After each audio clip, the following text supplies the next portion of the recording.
দীর্ঘ ৭ বছর পর সমাবেশে উপস্থিত থাকবেন খালেদা জিয়া, রাখবেন বক্তব্য।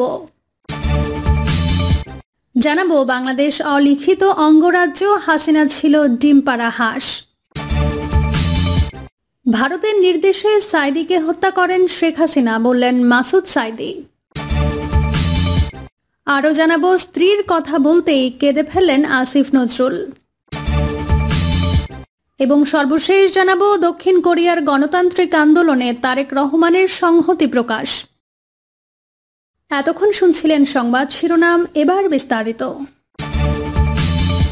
দীর্ঘ ৭ বছর পর সমাবেশে উপস্থিত থাকবেন খালেদা জিয়া, রাখবেন বক্তব্য। পতিত আওয়ামী লীগ সরকারের জেল, জুলুম ও অসুস্থতার জন্য দীর্ঘ ৭ বছর হয়ে গেল বিএনপির কোনো সমাবেশে উপস্থিত থাকতে পারেননি দলটির চেয়ারপারসন বেগম খালেদা জিয়া। সর্বশেষ উপস্থিত ছিলেন ২০১৭ সালের এক জনসভায়। বিএনপি নেতাকর্মীদের জন্য সুখবর, ৭ বছর পর এই প্রথম কোনো সমাবেশে অংশ নিতে যাচ্ছেন সাবেক এই প্রধানমন্ত্রী। জানা গেছে ২১ ডিসেম্বর মুক্তিযোদ্ধার সমাবেশে অংশ নেবেন খালেদা জিয়া। মহান বিজয় দিবস উপলক্ষে ওই দিন মুক্তিযোদ্ধার সমাবেশের আয়োজন করছে মুক্তিযোদ্ধা দল। রাজধানীর চীন মৈত্রী সম্মেলন কেন্দ্র অনুষ্ঠিত হতে যাওয়া এই সমাবেশে প্রধান অতিথি হিসেবে উপস্থিত থেকে বক্তব্য রাখবেন বিএনপি চেয়ারপারসন খালেদা জিয়া। বিএনপির একটি সূত্রে জানা গেছে, শনিবার ১৪ December Gulshan BNP chairperson Khaleda জিয়ার বাসভবনে গিয়ে তার সঙ্গে সাক্ষাৎ করে এসেছেন স্থায়ী কমিটির সদস্য মেজর হাফিজ উদ্দিন আহমেদ এবং মুক্তিযোদ্ধা দলের সভাপতি ইশতিয়াক আজিজ উলফাত। তারা খালেদা জিয়াকে সমাবেশে প্রধান অতিথি হিসেবে অংশ নিতে আমন্ত্রণ জানান। তিনি প্রাথমিকভাবে সমাবেশে থাকার সম্মতি দিয়েছেন। এছাড়া রাতে খালেদা জিয়ার সঙ্গে সাক্ষাৎ করেছেন দলের মহাসচিব মির্জা ফখরুল ইসলাম আলমগীর। এই বিষয়ে জানতে চাইলে বিএনপির মিডিয়া সেলের অন্যতম সদস্য সায়রুল কবির খান বলেন, আল্লাহ ম্যাডামকে শারীরিকভাবে সুস্থ রাখলে তিনি সমাবেশে যেতে পারেন। উল্লেখ্য, ২০১৭ সালে ১২ নভেম্বর বিপ্লব ও সংহতি দিবস উপলক্ষে সোহরাওয়ার্দী উদ্যানের সমাবেশে বক্তব্য রাখেন খালেদা জিয়া। তারপর আর কোনো সমাবেশে তিনি উপস্থিত হয়ে বক্তব্য রাখতে পারেননি। বাংলাদেশ অলিখিত অঙ্গরাজ্য, হাসিনা ছিল ডিম পাড়া হাঁস। শেখ হাসিনা ভারতের একটা ডিম পাড়া হাঁস ছিল এবং বাংলাদেশকে ভারতের একটি অলিখিত অঙ্গরাজ্য হিসেবে পরিচিত করেছিল বলে মন্তব্য করেছেন গণ অধিকার পরিষদের দফতর সম্পাদক ও উচ্চতর সদস্য শাকিলুজ্জামান। শনিবার বিকালে টাঙ্গাইলের ভুয়াপুর উপজেলার গোবিন্দাসী ইউনিয়ন গণ অধিকারের গোবিন্দাসী টি রোড এলাকায় অফিস উদ্বোধনকালে নবগঠিত কমিটির পরিচিত সভায় প্রধান অতিথির বক্তব্যে তিনি কথা বলেন। ভারতের নির্দেশে সাইদিকে হত্যা করেন শেখ হাসিনা, বললেন মাসুদ সাইদি। ভারতীয় আগ্রাসনের বিরুদ্ধে বিরোচিত ভূমিকা রাখায় শেখ হাসিনা পরিকল্পিতভাবে দেলাওয়ার হোসেন সাইদিকে হত্যা করেছেন বলে মন্তব্য করেছেন আল্লামা সাইদি ফাউন্ডেশনের ভাইস প্রেসিডেন্ট মাসুদ সাইদি। মাসুদ সাইদি বলেন, যুদ্ধাপরাধের টোটাল অভিযোগটাই হলো একটা নাটক। তিনি বলেন, ভারতীয় রাজনৈতিক ও অর্থনৈতিক আগ্রাসন যখন বাংলাদেশের ওপর চেপে বসত, তখন সবার আগে বাঘের মতো গর্জে উঠত আল্লামা সাইদির কণ্ঠ। তিনি আরও বলেন, ধর্মীয় অনুভূতিতে আঘাত হানার হাস্যকর মামলায় আল্লামা সাইদিকে ২০১০ সালের ২৯ জুন গ্রেফতার করা হয়, কিন্তু বিচার করেছে তথাকথিত যুদ্ধাপরাধ মামলায়। আল্লামা সাইদিকে যুদ্ধাপরাধ মামলায় গ্রেফতার করার মতো প্রমাণাদি সরকারের হাতে ছিল না। তাকে অন্যায়ভাবে আটকে রাখায় মুসলিম উম্মার ক্ষতি হয়েছে, বাংলাদেশের ক্ষতি হয়েছে।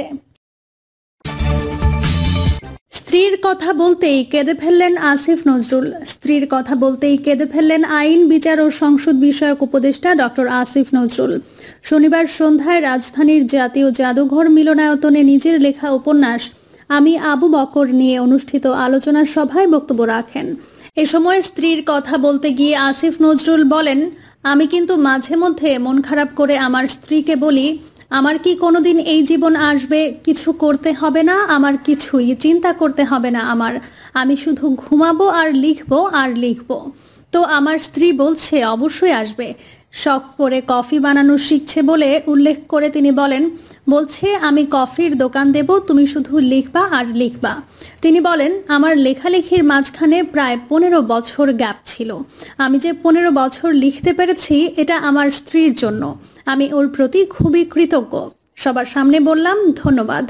এমন একটা দেশে বসবাস করতেন উল্লেখ করে আসিফ নজরুল বলেন, আমার দুঃখ লাগে আমার বিশ্ববিদ্যালয়ের সবচেয়ে ঘনিষ্ঠ বন্ধু সে একজন বড় সরকারি কর্মকর্তা হওয়ার পর সে আমাকে বলল, আমি আর তোকে ফোন করব না, তুইও আর আমাকে ফোন করবি না।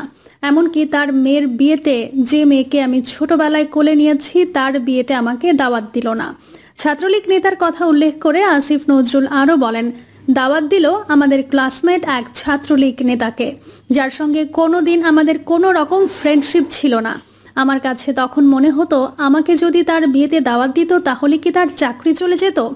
তিনি আরও বলেন, শিবির ট্যাগ লিখতে পারে এই ভয়ে কেউ প্রোগ্রামে আসতো না, একমাত্র আমি আসতাম। এমনকি ঢাকা বিশ্ববিদ্যালয়ের যারা শিবিরের টিচার ছিল তারাও আসতো না, একজনও আসতো না। ঢাকা বিশ্ববিদ্যালয়ে জামায়াতপন্থী হওয়ার কারণে যারা ভিসি হয়েছেন তারাও একজনও আসতেন না, প্রত্যেকের নাম জানি। আসিফ নজরুল বলেন, সর্বশেষ ঘটনা, রোজার মধ্যে কোরআন শরীফ পড়ানোর অপরাধে কতগুলো ছাত্রকে টেনে নিয়ে পিটালো ছাত্রলীগ। আমি একমাত্র শিক্ষক তাদের পাশে দাঁড়িয়েছিলাম। নিজের লেখা উপন্যাসটি রচনার প্রেক্ষাপট ও প্রতিবন্ধকতা তুলে ধরতে গিয়ে ডক্টর আসিফ নজরুল বলেন, গত 15 বছরে আমরা যে নারকীয় শাসন সহ্য করেছি এটার পেছনে আমাদের কালেকটিভ কাপুরুষতা ছিল। জানি না আমরা কি পাপ করেছিলাম যে দেশে শেখ হাসিনার মতো একটা শাসক পেয়েছিলাম। তিনি আমাদের সমস্ত সামাজিক সম্পর্ক নষ্ট করে দিয়েছিলেন। ট্যাগের রাজনীতি দিয়ে মানুষকে ভিক্টিমাইজ করার আওয়ামী লীগের রাজনীতিকে আমরা ঘৃণা করতাম, সেটা আমরা এখনও করে চলেছি। তিনি বলেন, বিগত সরকারের আমলে বিশ্ববিদ্যালয়ের ক্যাম্পাসে সন্দেহ করে নয় বরং নিশ্চিতভাবে জেনে বুঝে অনেক ছাত্রকে মিথ্যাভাবে শিবির ট্যাগ দেওয়া হতো। তিনি বলেন, তারা জানতো এই ছেলেটা শিবির না, ছাত্রদল না, তার সত্ত্বেও তার ল্যাপটপটা নেওয়ার জন্য, বিনোদন করার জন্য, নিজেকে আরও বড় লিডার বানানোর জন্য বিভিন্ন ট্যাগ দিয়ে নির্যাতন করা হতো। গত 15 বছরের এই সমস্ত ব্যাধি থেকে আমরা এখনও মুক্ত হতে পারিনি। শেখ হাসিনার সরকারের দুঃসহ যন্ত্রণা থেকে আমরা জুলাই আগস্টের গণঅভ্যুত্থানে মুক্তি পেয়েছি। আইন উপদেষ্টা বলেন, আমরা গত সরকারের যে নিষ্ঠুরতা, নারকীয়তা, অনাচার, ট্যাগের রাজনীতি, অশ্লীলতা এবং বৈষম্যের বিরুদ্ধে দাঁড়িয়েছি সেগুলো থেকে আমাদের অনেক ভালো হতে হবে। না হলে এত ছাত্র তরুণ মারা গেল, এত মানুষের অঙ্গহানি হলো, তাদের প্রতি চরম অশ্রদ্ধা হবে। আসিফ নজরুল বলেন, বিগত সরকারের আমলে অলিখিত নিয়ম হয়েছিল বাংলাদেশে।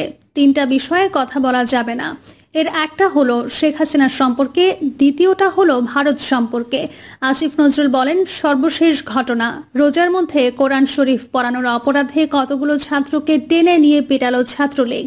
আমি একমাত্র শিক্ষক তাদের পাশে দাঁড়িয়েছিলাম।